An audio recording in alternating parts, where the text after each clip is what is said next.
তৃণমূল কংগ্রেসের প্রতিষ্ঠা দিবস উপলক্ষে বীরভূমের বাসাপাড়ায় মিলন মেলা হয়ে আসছে দীর্ঘদিন ধরে।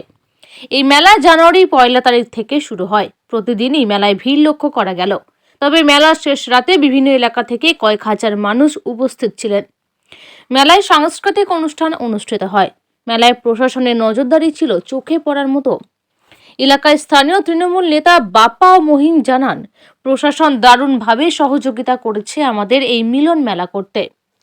পাশাপাশি স্থানীয় মানুষজন দারুণভাবে সাহায্য করেছে আমাদের। সকলকে তৃণমূল কংগ্রেসের পক্ষ থেকে সবুজ অভিনন্দন।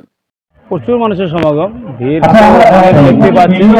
ভিড় প্রচুর পরিমাণে, প্রচুর মানুষ সমাগম। শুধু বিধানসভা নয়, মঙ্গলপুর, আউসগ্রাম, কেতুগ্রাম, বোলপুর, বিধানসভা, বোলপুর বিধানসভা প্রত্যেকটা মানুষ এই মিলন মেলায় অংশগ্রহণ করছে।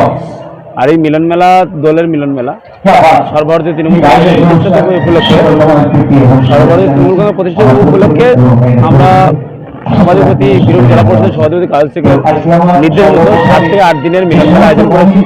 প্রতিদিনই প্রচুর মানুষের ভিড়। কাজল ভাইও সে কথাই সবসময় নির্দেশ দেয়। সবসময় বলেন মানুষের সঙ্গে নিয়ে, মানুষের সাথে কাজ করতে, মানুষকে সাথে নিয়ে কাজ করতে। স্বভাবতই আমরা সবসময় চেষ্টা করব এবং আমরা কর্মীদের উদ্দেশ্যে বলবো যে প্রত্যেককে জনসাধারণের জনসংযোগ স্থাপন করার জন্য, মানুষের সঙ্গে নিয়ে কাজ করার এবং দলের যে 74 থেকে 80টি প্রকল্প আছে সেগুলো মানুষের পরিষেবায় সবসময় নিজেকে নিয়োজিত রাখা। অবশ্যই বীরভূম প্রশাসন তথা নানুর প্রশাসনের একটা বিরাট ভূমিকা আছে এই মিলন মেলায়। তাদেরকে আমরা আমাদের কর্মী সমর্থক বা আমাদের স্বেচ্ছাসেবক সংস্থারা, স্বেচ্ছাসেবক প্রত্যেক কর্মী তাদেরকে সহযোগিতা হাত বাড়িয়েছে, সহযোগিতা করেছে। সর্বোপরি নানুর প্রশাসনের ছোট ভূমিকা। তারা অক্লান্ত পরিশ্রমের মধ্যে দিয়ে মিলন মেলাটাকে একটা সুসংগঠিত জায়গায় এবং সর্বাঙ্গ সুন্দর করার চেষ্টা সবসময় চালিয়ে গেছে। আমরা ওনাদেরকে সাধুবাদ, ধন্যবাদ জানাই।